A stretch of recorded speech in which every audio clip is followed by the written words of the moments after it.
Bienvenue dans le Dash Foot, les amis. Ravi de vous retrouver. Tout un symbole, tout un symbole. Les orages, la pluie et le ciel qui est tombé sur la tête des Marseillais hier soir. Grave pour le foot français, gravissime pour l'Olympique de Marseille. Parce que franchement, se faire éliminer par le Panathinaikos, ça m'en a fait mettre la veste cet été pour la première fois. Parce que c'est terrible, c'est honteux, c'est grave, c'est catastrophique. Beaucoup d'adjectifs négatifs parce que c'est terrible. Mais il y a forcément des fautes, des erreurs, des choses à décrypter ensemble et on va le faire pendant 1 heure et demie dans ce Dash Foot. Bienvenue, installez-vous confortablement.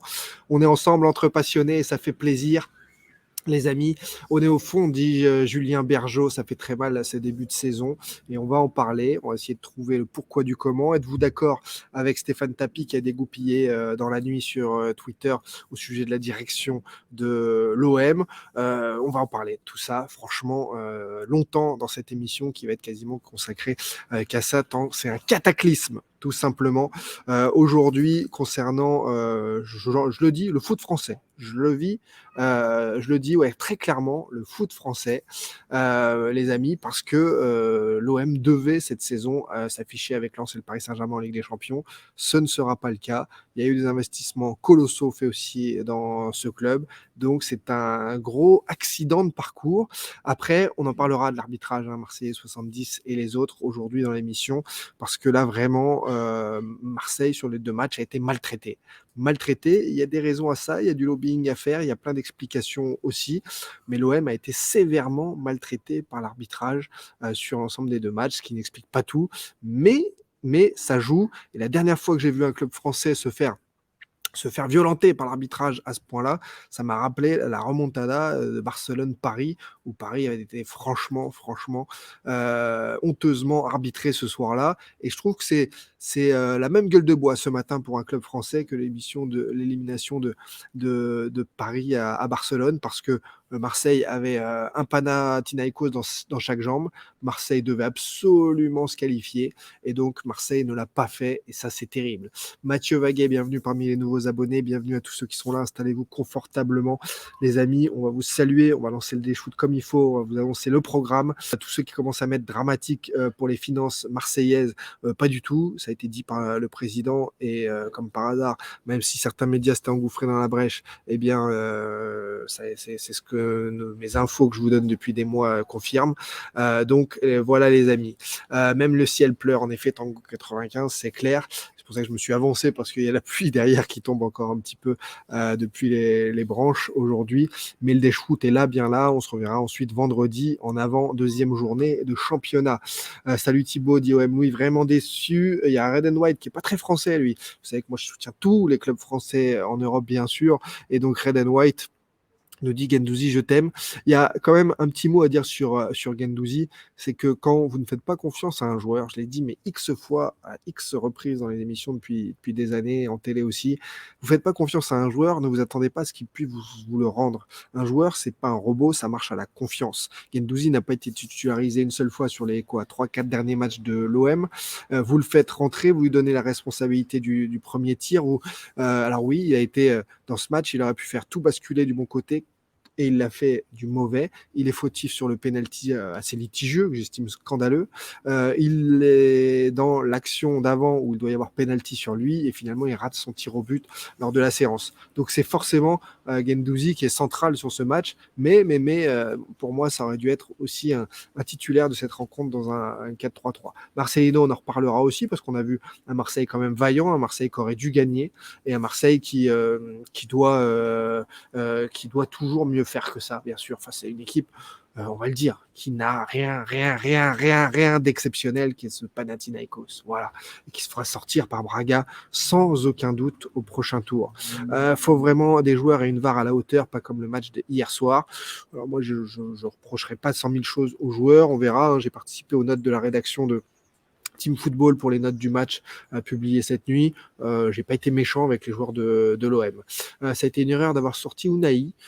Simo, moi je l'ai pas trouvé exceptionnel Unai, mais on va y revenir. Eric Marcelli, bienvenue à toi, bonjour tout le monde. Baba qui nous dit une petite pointe d'humour, c'est dommage pour l'indice UEFA, mais c'est quand même bien drôle. tu as le droit d'en sourire. Salut à Roro, salut à Mikaland, salut à JLK785. On a également, on embrasse les Grecs, bien sûr, parce que pour les vacances, c'est bien, pour le foot, c'est un peu moins bien. Dark Nian, c'est quoi ça? C'est un Arménien, ça? Il n'y avait pas la VAR au retour, mais à l'aller, mais oui, au retour, c'est ça? Oui, il n'y avait surtout pas d'arbitre à l'aller et au retour. C'est ça qui est dramatique. Allez, on revient sur tout ça. Les titres sont prêts. L'OM éliminé par le Pana, une catastrophe. À qui la faute? Il y a eu notamment un article sur teamfootball.fr sur lequel on va revenir là en début d'émission avec les notes, avec plein de choses. Il y a un article aussi sur Choisissez votre camp. Stéphane Tapi détruit Pablo Longoria. Voilà, it's a fucking disgrace. L'OM éliminé par le Panathinaikos. Un penalty concédé dans les arrêts de jeu a eu raison de l'Olympique de Marseille avant une séance de tir au but fatale. Pour battre Pokora, il y a Peno, ok, mais il y a surtout Peno sur Guendouzi 2 minutes avant. C'est un scandale. Alors, ça, on va y revenir, en effet. Alors, pour moi, déjà, je ne suis pas d'accord avec Matt Pokora parce que tout simplement parce que pour moi, en fait, ça ne se siffle pas, ce type de penalty sur Guendouzi. Il faut arrêter d'être idiot et d'appliquer à la lettre un règlement. Je ne sais pas pourquoi, comment il est analysé en plus. Parce que Guendouzi, il y a la photo sur Team Football, vous la voyez ici. Voilà, Guendouzi, il saute, il est au duel, il est un peu bousculé, le ballon lui retombe dessus. Est-ce qu'il y a danger de but? Zéro. Où va le ballon? Il va nulle part, il n'y a personne derrière, ça repart nulle part. Est-ce que ça annule une action de but? Non. Est-ce que c'est volontaire? Surtout pas, puisqu'il est dans les airs, il est au duel, il est en plus bousculé, ils se bousculent tous les deux. Donc, il n'y a absolument pas lieu d'être de siffler un penalty là-dessus. C'est complètement impossible pour lui de faire un acte volontaire. Et ce sont les lois en plus. Je crois que ça a été réaménagé pour la Ligue 1 surtout, mais en Europe, on doit penser à ça.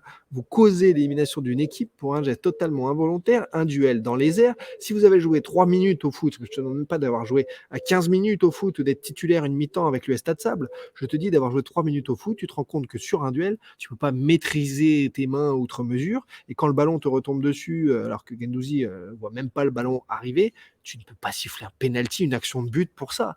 Le penalty a été créé pour un acte d'anti-jeu, une faute, une erreur défensive qui empêche quelqu'un de jouer dans la surface adverse. Ce n'est absolument pas le cas hier soir. Ce ballon fuyait, partait et terminait. Et avec la VAR, vous pouvez en plus prendre le temps de juger de ça. Comment Michael Oliver, avec l'expérience qu'il a, est rentré dans ce jeu-là du penalty facile, ridicule et honteux, tout simplement. Donc voilà, ça c'est mon analyse. Dites-moi, Melka Kaldi nous dit c'est une honte. Harry Vert, c'est totalement faux ce que tu dis. L'OM ne vendra pas un ou deux joueurs avec du bankable pour compenser les pertes de la Ligue des Champions. C'est totalement faux. Ça n'arrivera pas. Tu verras, on s'en reparlera. C'est en tout cas en plus ce qu'a annoncé Pablo Longoria. Voilà. Je croyais que quand le ballon touche le corps avant la main, ça ne se sifflait pas ce genre de penalty. Mais tu as tout à fait raison, Bruno. Ça ne se siffle pas. Donc même quand là, Matt Pokora dit non, mais ok, péno, mais non, il n'y a même pas péno en fait. Il faut arrêter. Et en plus, oui, si on revoit, je vais aller sur Twitter pour, c'est Rod Tapi, je crois, le petit-fils de Bernard qui a tweeté ça. Il a tweeté cette action, on va se la remater. Mais voilà, c'est ici. L'Olympique de Marseille se fait voler 3 minutes avant par cette action que vous allez revoir au ralenti où il est poussé dans le dos. Quand vous êtes poussé sur le côté, il n'y a pas faute. Quand vous êtes poussé dans le dos, et Guendouzi la joue bien puisqu'il met son corps devant, il y a faute. La VAR devrait revenir là-dessus, point barre. Il n'est pas poussé à l'épaule, là. Il est poussé au niveau de l'omoplate, au niveau du dos. Et donc, ce sont les règles. Et puis, Guendouzi, il faut y aller, il faut se le farcir pour le foot au sol comme ça. Donc, il y a complètement penalty. Et il y avait la balle du 3-0 pour l'OM. Alors, peut-être pas été marqué, hein, mais il y avait clairement penalty. Donc, c'est souvent d'ailleurs comme ça que le match de foot bascule. Hein. Quand vous avez une énorme action ratée ou une injustice comme celle-ci, vous le payez souvent. Mais alors là, le payer dans ces conditions, puisque après on va remontrer, si vous voulez, la main de Guendouzi, mais c'est tout bonnement scandaleux. Donc là-dessus, bon, on est quand même assez raccord. Alors, il y a des trucs comme ça, mais tu dois tellement surclasser cet adversaire. KLS, je suis assez d'accord avec ton analyse. L'Olympique de Marseille doit au moins faire match nul à l'aller. ne doit pas passer au travers comme ils l'ont fait. L'Olympique de Marseille doit gagner 3 ou 4-0 hier soir. Maintenant, tu es quand même sur un barrage avant un tour préliminaire de Ligue des Champions. C'est pas l'US Stade Sable, c'est pas des amateurs. Eux, ils ont basé leur saison sur les grands matchs du mois d'août. Ça, c'est la saison du Pana qui se joue maintenant. Voilà, ils sont là-dedans à fond et ils vont être cramés derrière. Donc, tu peux comprendre quand même que le foot de haut niveau se joue sur des détails, sur plein de choses, mais l'OM a beau être au-dessus, c'est pas du basket. Il n'y aura pas 40 points d'écart. Quand une équipe est au-dessus au rugby, au basket, ok. C'est la magie du foot, c'est la Coupe de France qui le montre tous les ans aussi. Il n'y a pas tant d'écart que ça entre un club pro, un club de niveau international, et parfois une division en dessous. Il y a plein de joueurs qui jouent dans des divisions, même jusqu'à la 4-5e division, qui sont capables d'être pros. Parce que, en fait, c'est des coachs qui ne leur ont pas donné confiance le jour J. Ils n'ont pas été préférés par rapport à un autre joueur à un moment des centres de formation. Il y a plein de choses qui peuvent s'expliquer. Il était malade le mauvais jour. Mais il y a un vivier de joueurs en France et partout qui est énorme. Et donc, le Pana, c'est pas des manches non plus, même si l'OM était au-dessus. Mais tu peux pas dire, ah bah t'es au-dessus, tu vas gagner 5-0. Non, c'est le foot. Sauf que donc, le foot à haut niveau se joue aussi après sur des détails. Et quand ça bascule jamais en ta faveur, c'est quand même sur les 2 matchs, combien 4, 5, 6 faits de jeux clés qui sont en défaveur de l'OM. Donc il y a un moment, en fait, c'est comme si l'OM avait démarré cette rencontre comme ça a peut-être été meilleur pour l'OM d'ailleurs, de démarrer cette rencontre les matchs aller-retour avec 3 buts de retard, comme le PSG avait été sanctionné il y a 20 ans, il y a 30 ans face au Steaua de Bucarest. Au moins l'OM aurait su qu'il fallait remonter 3 buts à cette équipe et attaquer. Là, tu gères un match, mine de rien, tu veux pas te découvrir. Enfin, il y a plein de faits, de critères qui font que tu vas pas non plus partir à la fleur au fusil. Bon, voilà, l'OM en plus avait bien lancé cette rencontre. Moi, ce qui m'a bien plu, parce qu'il y a aussi du positif, c'est Ismaïla Sarr qui sert magnifiquement en profondeur Aubameyang, qui ouvre le score avec classe. C'est cette équipe où, oui, c'était pas la compo que je voulais, mais qui avait franchement de l'allant, qui était en place, rigoureuse, avec un Jordan Verretou qui a été magnifique sur ce match. Beaucoup, je vois des commentaires de gens qui ne l'apprécient pas. Jordan Verretou, il a été le meilleur milieu de terrain hier. Tu penses pas, dit Thibaut, tu penses pas que l'arbitre a oublié les cartons côté Pana? Mais déjà, sur le match aller, il y a des cartons totalement oubliés pour le Pana et des fautes totalement oubliées. Hier, oui, c'est catastrophique. Mais ça m'a pas choqué outre mesure l'oubli de carton. Ce qui m'a choqué, c'est les décisions clés dans des moments clés. Moi, j'ai mis, ça fait des moyennes, mais j'ai mis des bonnes notes comme ça. J'ai mis des bonnes notes. Paul Lopez, 6, Klaus, 7, Renan Lodi, j'aurais mis 7 même. Sarr, 7. Jordan Verretou, j'ai mis 7. Et Aubameyang, 8 pour un doublé, bien sûr. Voilà, les notes un petit peu du match. Parce que, oui, finalement, il y a eu une erreur fatale dans les arrêts de jeu. Mais Unai, pourquoi à gauche? Unai, pourquoi à gauche? Parce que c'est un joueur atypique qu'aujourd'hui, un joueur comme Unai n'existe plus trop. C'est un 8-10 axial et qu'aujourd'hui Marcelino veut mettre en place un 4-4-2 assez offensif. Donc il a besoin d'un mec pour couvrir l'aile.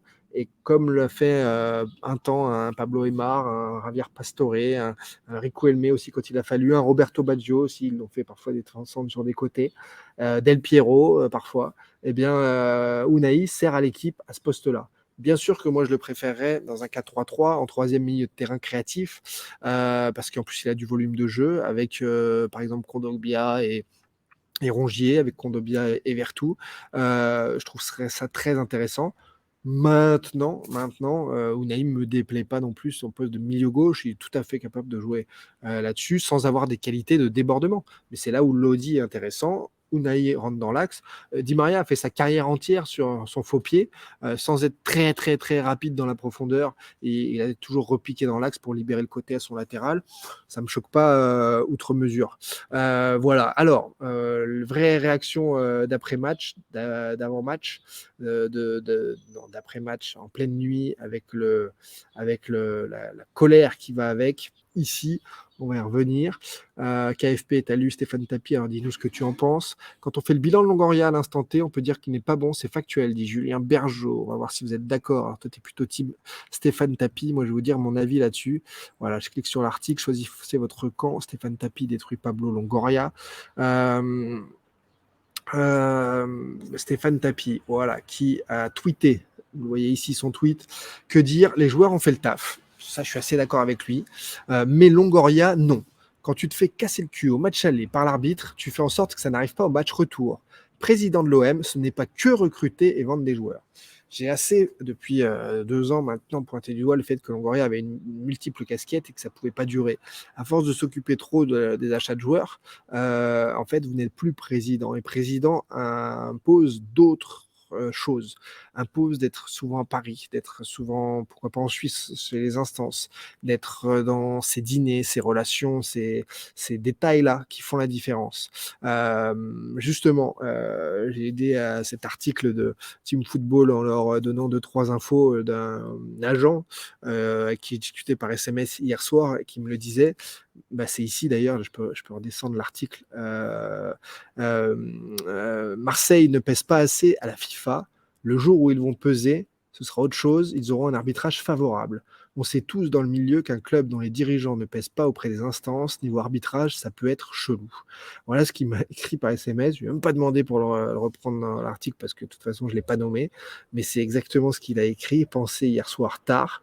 Et sans rentrer dans du complot, des choses comme ça, en effet, le PSG a fait rentrer Nasser dans les instances. Ils n'ont plus trop de problèmes en Ligue des Champions depuis.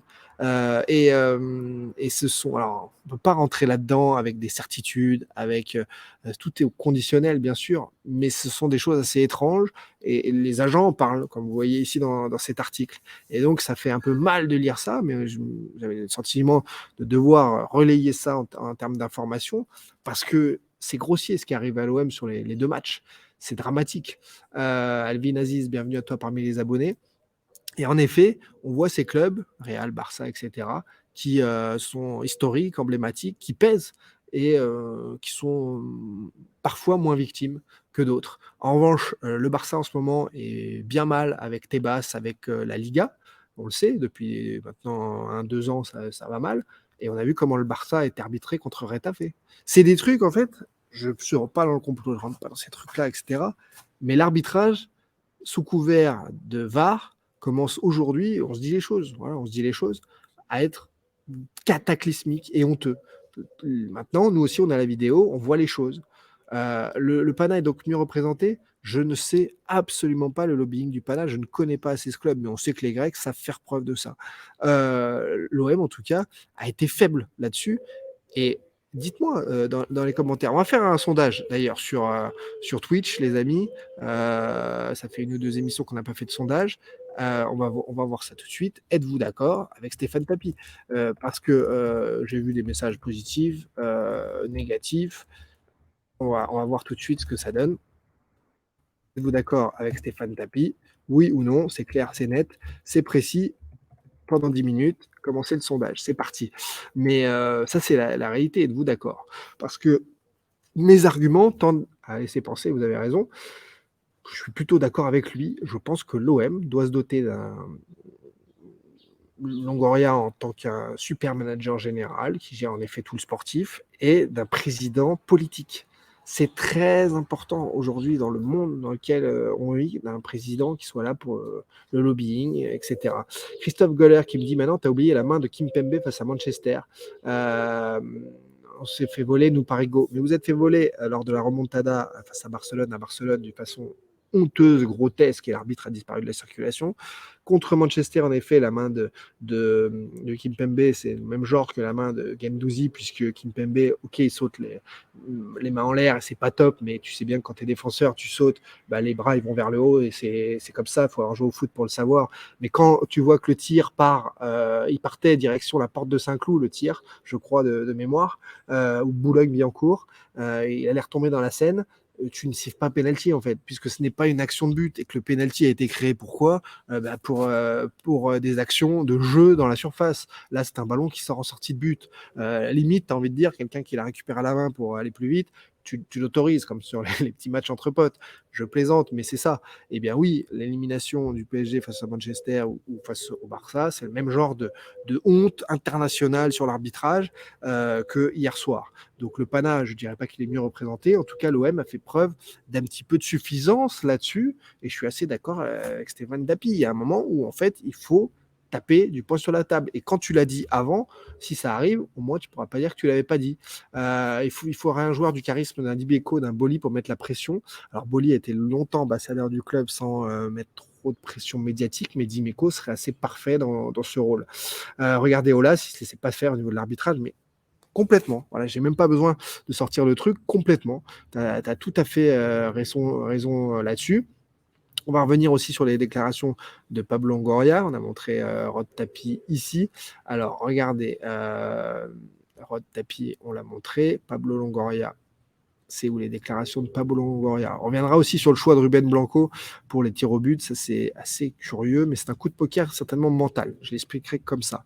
Alors, pour tous ceux qui pensaient que l'OM avait des problèmes financiers ou autres là-dessus, on va en parler. Alors, il y a ce tweet qui nous dit que l'OM ne touchera que 3,63 millions pour sa participation à l'Europa League, contre 15 millions en Ligue des Champions. Un manque à gagner grossièrement estimé entre 17 et 19 millions d'euros. OK. Bon, ça, on l'a bien compris. Ça, c'est clair et net.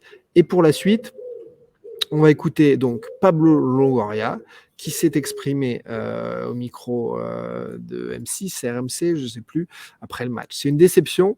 On la partage avec nos supporters. Malgré l'élimination, il n'y a rien à reprocher à l'équipe, ni dans l'attitude et le comportement. Je suis assez d'accord avec lui. Êtes-vous d'accord avec les propos de Stéphane Tapi? Pour l'instant, c'est oui, 80% sur TikTok et sur Twitch.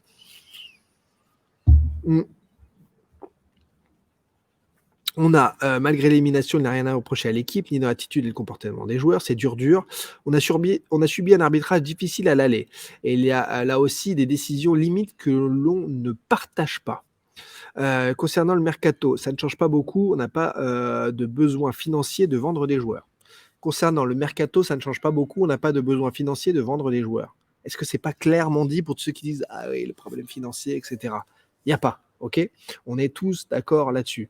Donc, c'est ce que je vous dis depuis longtemps d'ailleurs, malgré qu'il y ait toute une team de gens qui nous disent l'OM a besoin de vendre avant d'acheter, que ça n'existe pas depuis 4 mercato, mais ils continuent de le dire pour essayer, je ne sais pas pourquoi, de donner des certitudes à certaines personnes là-dessus. Non, Longoria le dit, concernant le mercato, ça ne change pas beaucoup, on n'a pas besoin financier de joueurs.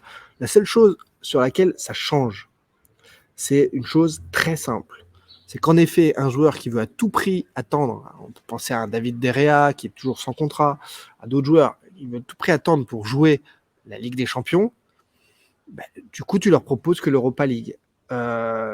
Et ça change les choses. Les négociations avec Sanchez, est-ce que ça change les choses aussi? Ce sont des possibilités. Et là, ça peut t'embêter. Maintenant qu'il y a encore une de recrues à l'OM, c'est ce que Longoria a dit, c'est ce qui arrive avec quasi-certitude. Regardez, concernant le mercato, Pablo Longoria poursuit. Ça ne va pas changer nos idées sur ce qu'on voulait faire d'ici la fin du mercato. Ce que ça change, c'est l'attrait qu'on peut avoir en disputant la Ligue des Champions pour recruter certains joueurs. Voilà, ce que je viens de vous dire, c'est que, en effet, les top joueurs attendent la fin du mercato en disant bon, il y a bien un club Ligue des Champions qui va me prendre. Donc ça pourrait traîner encore 10 jours, 12 jours, vraiment, avec certains. Fred Nictou qui nous dit est-ce qu'on peut vraiment faire derrière? Oui, ça reste dans les possibilités. Ce serait mieux après une officialisation de vente parce que ça correspondrait mieux à la suite. Mais l'OM en est capable. RSA, USA, CMU, PMU. Mon pseudo qui nous dit Mbemba était bon, très bon, en effet. Donc, côté Mercato, voilà, vous avez la clarification de Pablo Longoria en personne. La seule chose qui change, c'est l'attractivité du club. Oui et non, parce que l'OM, avec son public, reste toujours très attractif. Sanchez va-t-il revenir? Ça, il n'y a que lui qui le sait. Est-ce que la Ligue des Champions était l'élément déterminant pour finalement donner la signature finale à l'accord, puisqu'il y a déjà des accords sur le salaire, etc. Aucune idée là pour vous dire ça. Quand je sais, je vous le dis. Quand il y a des estimations, je vous le dis. Toujours très compliqué en plus avec le mercato. vous le savez, en une nuit, parfois tout peut changer. Il y a des joueurs qui, à 23h, te disent haut et fort à leur femme, bon, on reste ici. Et le lendemain matin, il y a une nouvelle offre et à midi, ils ont fait leur bagage, ils sont partis. C'est donc ce que tu as dit la veille à minuit en disant: «Bah, regardez, il m'a dit ça, il reste». 12 heures après, c'est fini et ça existe tout le temps, c'est le mercato. Donc toujours, prendre un petit peu de pincettes. Muge a manqué hier en deuxième mi-temps pour continuer le pressing, apporter de la profondeur aussi. Tax, tu as peut-être raison. Le passage en 4-3-3 nous a fait mal. Je sais pas. Franchement, Tax, je sais pas si c'est le passage en 4-3-3. Moi, je le mettrais pas là-dessus. Pourquoi? Parce que tu as un équilibre intéressant avec le 4-3-3 et surtout, je pense que l'OM aurait en 4-4-2 reculé aussi et qu'au contraire, ça apportait un peu de densité au milieu. C'était pas si mal et que l'OM, dans tous les cas, reculait. Mais franchement, reculait en étant vraiment mis en danger, tu trouves? Moi, je trouve pas. Je trouve pas et de toute façon, en prolongation, on va revenir aussi sur ce deuxième but. J'en ai marre des gens qui tirent sur l'ambulance pour faire le buzz. L'attractivité d'un club, c'est les salaires tout simplement, et les salaires sont très élevés à l'OM. La profondeur de nos bancs nous a fait peut-être un peu mal. Cette photo-là que je vous montre, elle est sortie. Bon, on revient là-dessus tout de suite. Il y a un gros problème avec cette photo, c'est que, en effet, on va nous dire que donc d'un genou, d'une épaule, Ismail Assar est hors jeu là-dessus, qui a duel, et que du coup, tout le monde laisse passer le ballon à cause du duel. Vitinha marque au deuxième poteau pour délivrer l'OM, mais non, il y a hors jeu. On est d'accord, ok, peut signaler ce hors jeu, il est au duel, le ballon passe au milieu de tout le monde. Admettons, c'est d'un poil de fesse, mais admettons. Sarr ne touche pas le ballon, mais on va dire qu'ils feront action de jeu. On va l'expliquer comme ça. Sauf que ce que tout le monde oublie, beaucoup oublient, mais j'en ai parlé sur Twitter avec des supporters, tout le monde ne l'oublie pas, mais c'est une façon de parler. C'est que juste derrière, il y a Renan Lodi qui est au duel et qui se fait plaquer. Mais avant que Gendouzi tire ce ballon. Donc avant même le hors-jeu, en fait, si vous êtes la VAR, vous devez dire, bon, il y a hors-jeu, mais regardez, il y a penalty. Voilà le truc qui est dramatique au niveau de l'arbitrage, au niveau du professionnalisme et au niveau quand même de la façon de l'exemple que c'est pour le monde du foot. Merci David Oliveira Co 81 pour le follow. C'est qu'il y a penalty sur cette action, sur Renan Lodi. C'est honteux parce que l'arbitre se focalise sur le hors-jeu, alors que sur cette action, il y a penalty juste avant. Et ça, mais comment les mecs sont bourrés dans le camion ou quoi là, la VAR ne peut pas lui dire. Mais vous êtes censé être l'arbitre doit être impartial. C'est peut-être Harit, hein, je me suis peut-être trompé, je pensais que c'était Lodi, mais c'est peut-être Harit dans la surface. Voilà, c'est pas Lodi, c'est Harit, ok, pas de souci les amis. Peu importe, hein, on s'en fout. Pierre-Paul Jacques, il y a quelqu'un qui est plaqué dans la surface, il y a penalty. Avant même ce hors-jeu. Donc, comment vous pouvez être aussi malhonnête, il faut dire les mots, malhonnête, pour ne pas voir le penalty sur Amin Harit. Voilà, donc il y a deux fautes. Si on considère que Sarr, c'est pas vraiment une faute, peut-être que la faute sur lui arrive après leur jeu ou quoi. Voilà. Montre la vidéo. Alors, je peux essayer de voir si je retrouve l'action sur le but de Vitinha. Je vais essayer de voir ça. Est-ce que l'on revoit ça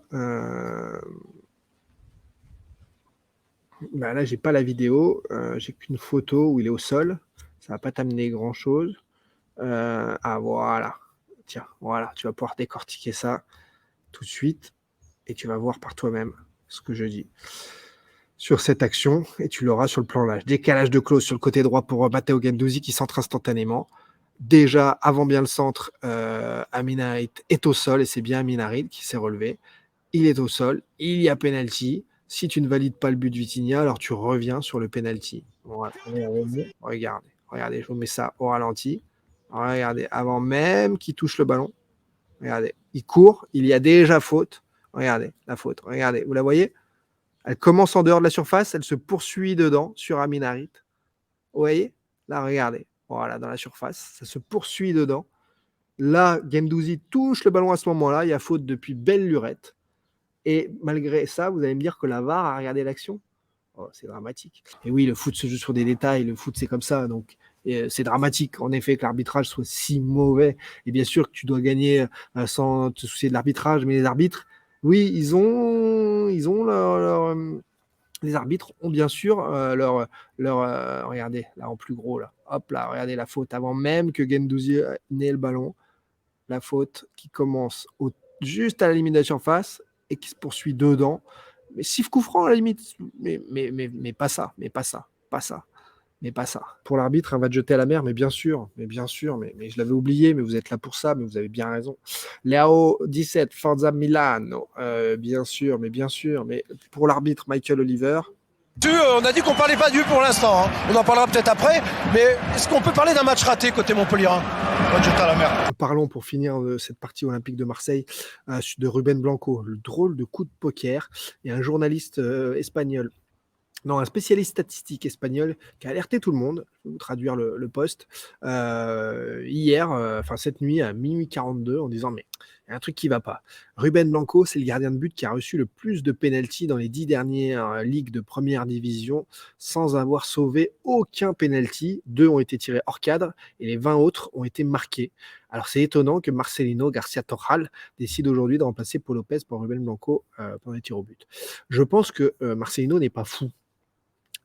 Exactement comme Julien Bergeau, je pense que c'est un coup de poker mental et que ça n'a pas marché, mais ça aurait pu. D'ailleurs, s'il a la main un peu plus ferme, il la sort, hein, il le sort ce penalty pour égaliser.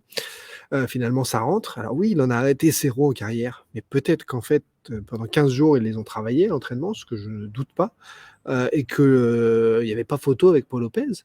Que Paul Lopez manque de sérénité, clairement, depuis le début de la saison, même s'il n'a pas été mauvais face au Panala. Et je crois vraiment que c'était décidé, ce coup de poker. Et quand tu fais rentrer un gardien comme ça, juste pour les tirs au but, tu mets le doute dans l'équipe adverse. 1.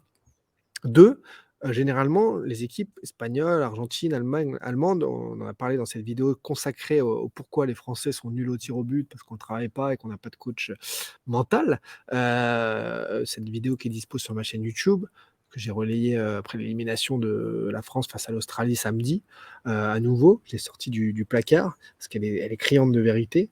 Eh bien, je pense vraiment que là, Marcelino a fait un bon coup, dans le sens où s'ils avaient étudié, les Grecs, ils ont dû le faire, Paul Lopez sur les tirs au but pour savoir de quel côté il plonge, comment il goal, je pense qu'ils ont peut-être moins pensé à étudier Ruben Blanco, qui est le gardien remplaçant, et donc Marcelino le faire rentrer en disant voilà, je brouille les pistes, je trouble les tireurs, et on va voir. Sauf que les tireurs du Pana, ils ont mis lucarne sur lucarne, ils ont été bons, et que même si Ruben Blanco n'est pas un super spécialiste, c'est pas parce que on t'a pas mis 20 tu t'es pris 20 pénaux dans ta vie que les 10 d'après, tu vas pas les arrêter. Pourquoi pas? Pourquoi pas? Pourquoi pas? Christophe qui nous dit le Real a besoin d'un neuf, pas de Mbappé, ils ont Vinicius. Ouais, je pense que le 4-3-1-2 de Ancelotti avec Mbappé, Vinicius devant marcherait fort aussi. Paul Lopez a fait pour une fois quelques parades importantes. Oui, c'était pas des dangers incroyables, des parades logiques. Moi, j'appellerais ça des parades logiques. Voilà Ruben Blanco, la drôle d'histoire là, de ce penalty. Mais moi, je suis plus là à dire salut Igor Pregoun, les collègues. Voilà, Guendouzi en premier, erreur. Mais si Guendouzi vient te voir et te dit je veux tirer en premier, je suis sûr de mon fait. Difficile de lui dire non. Et puis peut-être que pareil, à l'entraînement, Guendouzi, il les tire souvent, hein, les pénaux avec l'OM, il les a mis. Hein. Voilà. Hier soir, c'était un sketch. Le match, on le perd à l'aller en étant dégueulasse, dit Jérémy Ligue 40. Moi, j'avais chambré, mais j'avais reconnu que l'arbitre du Barça l'avait mis au PSG. Je suis de bonne foi. Lol, tu mets le doute de rien du tout. C'est que tu n'as pas dû souvent tirer des tirs au but à haute pression. Tu n'as pas dû souvent aller sur un terrain de foot pour dire ça, Cheaper Chip. Je suis désolé de te le dire. Parce que oui, en effet, si avec ce type de choix, tu fais réfléchir l'équipe adverse, en tout cas. Tiens, il change de gardien. Mais bref, on n'a pas de gardien. Ça peut être un résumé aussi. Ça, c'est autre chose. C'est Paul Lopez lui-même qui aurait même demandé à être remplacé. C'est encore une autre explication qui est possible, oui, parce qu'il fait confiance à son coéquipier qui est meilleur que lui à ce jeu-là. Comme je le dis, eux, ils se connaissent tous les jours à l'entraînement. C'est dommage que Pelé ne soit plus là, il était bon au péno. C'est vrai qu'il avait une envergure exceptionnelle, Pelé, l'ancien gardien du Mans. qui était ensuite passé par l'OM. J'ai presque plus de pistaches, je finis à quelle heure? 14h. Les arrêts de jeu du Dash Foot sont à 14h. Il nous reste à parler de Neymar, du Midi Mercato, plusieurs transferts. On est malheureux sur le match retour, mais il manque la finition de nombreuses occasions qu'on a eues. On peut gagner le match facilement 4-0. Ça annonce du bon pour le reste de la saison. Mais oui, alors il y a plusieurs choses. Déjà, il y a des très très bons clubs en Europa League. Donc si tu honores l'Europa League comme doit le faire l'Olympique de Marseille, tu peux vivre de belles soirées européennes le jeudi, c'est pas plus mal. Première chose, Mostao a raison. Ensuite, tu vas quand même jouer tous les 3 jours, donc tu as besoin d'un effectif conséquent. Ça ne remet pas en cause l'effectif. Et le seul truc, c'est qu'en effet, une ou deux stars vraiment du foot qui auraient pu arriver à la fin août, peut-être que dans leur choix, ça va peser le fait de ne pas jouer avec des champions. Peut-être. Il vaut mieux une campagne de Europa League aboutie qu'une Ligue de Champions chaotique, dit McFly. Ça, c'est comme la religion. Là. Vous avez vos choix à faire et ça, je ne veux pas rentrer là-dedans. J'aurais préféré garder Aubameyang avec Vitinha pour la fin de match. Alors, est-ce que Aubameyang avait 120 minutes dans les jambes? Est-ce que plein de choses, mais il y a des choix. Après, rien ne vous dit que ça aurait été mieux. Mais ce sont des préférences, des choix, tout le monde a des avis, c'est bien normal. Il faudrait penser à cette CAN 2024 parce que s'il y a Maroc-Sénégal en finale, on va galérer. Avec Amin Harit, avec Iliman Ndiaye, avec Ismail Assar, c'est ça, donc 3 joueurs, bon, sur un effectif de 25, c'est pas dramatique déjà. Et ensuite, tu auras le droit dès le 1er janvier de recruter 3, 4, 5 joueurs, hein, Jérémy Lick. Il y a de l'argent à l'OM, donc tu vois le dernier mercato d'hiver de l'OM, il y a eu de l'argent de dépenser. De choses ensemble sur Ruben Blanco. Passons rapidement à un midi mercato obligatoire. La fête à Rio pour Dimitri Payet. Regardez ces belles images, cette belle photo de Dimitri Payet sur le compte Twitter du Vasco de Gama. C'est ici, c'est présent. Payet accueilli en héros, lui qui a envoyé un petit message pour dire ce n'est pas un au revoir, mais à bientôt pour les supporters olympiens en partant. Dimitri Payet ici en photo, Dimitri Payet ici en vidéo. C'est des images de Deborah Cruz, Deborah, journaliste CNT TV à Rio, qui nous dit avec vous, notre maillot numéro 10, Dimitri Payet. Voilà, ici, la ferveur, tout ce qu'on aime. Oh, Jérôme Isnard qui l'accompagne. Bon, salut Jérôme, qui est avec lui à Rio, qui s'occupe de lui. Regardez la belle fête pour Dimitri Payet. C'est mérité, ça fait plaisir. C'est un artiste du ballon rond. Après, on le disait, 17, c'est quoi? C'est 3 victoires, 3 nuls et 17 défaites cette saison, ou 13 défaites cette saison, je ne sais plus. Il faut que Payet rapidement fasse des stats et fasse des choses parce que ça va être quelque chose. La fête à Rio pour Dimitri Payet. Voilà, les belles images de Dimitri Payet avec son maillot. Et la marque de Dimitri Payet, Nebuloni, là, il est actionnaire, là. Il avait son t-shirt Nebuloni. Jérôme Isnard. Voilà, Dimitri Payet avec le maillot du Vasco de Gama, mythique quand même d'aller jouer au Brésil. Il a bien raison. La finale Angleterre face à la Suède, Timo Xerrois qui nous parle de foot féminin, la finale de la Coupe du Monde qui du coup avec l'élimination de l'équipe de France passe un petit peu à l'as en France finalement, un peu moins près de notre actualité chaude. Et ça y est, ça vient de tomber. Shiro Mana CC 1404 Kowalski 13. On est 9000. Plus de 9500 réunis sur Twitch, les amis. Merci pour la force. Merci Frédéric. Merci Mister DZ. On adore. Merci les DZ pour la force aussi sur TikTok. On arrive aux 60 000 abonnés. C'est fort, c'est correct. Et ça fait plaisir. Toujours plus de contenu ensemble, partout sur les plateformes où vous soyez. On est là. Merci en tout cas. Prenez soin de vous et des autres. C'est le principal. La vie est courte et elle doit être intense. Les amis. Oui, Daniel Riolet, j'étais un petit peu dans l'orage, la torpeur cette nuit, et dans la pluie avant de commencer ce Dash Foot. C'est pour ça que j'étais un petit peu habillé au chaud. Mais tout va mieux, vous voyez, comme pour l'OM, après la pluie vient le beau temps. Voilà. Bon après-midi, prenez soin de vous et des autres. On se retrouve vendredi midi en très grande forme. D'ici là, sur les réseaux, sur la chaîne YouTube, sur TikTok et sur Instagram en grande forme. Mkhitaryan, on va s'envoler, mais on est là. Je viens de me jeter à la mer, Spoony Batson, t'en as une chance énorme, il faut vraiment que je déménage. Et nous, on se retrouve vendredi midi et demi, 14h. Prenez soin de vous et les autres. Bye bye, je vous embrasse.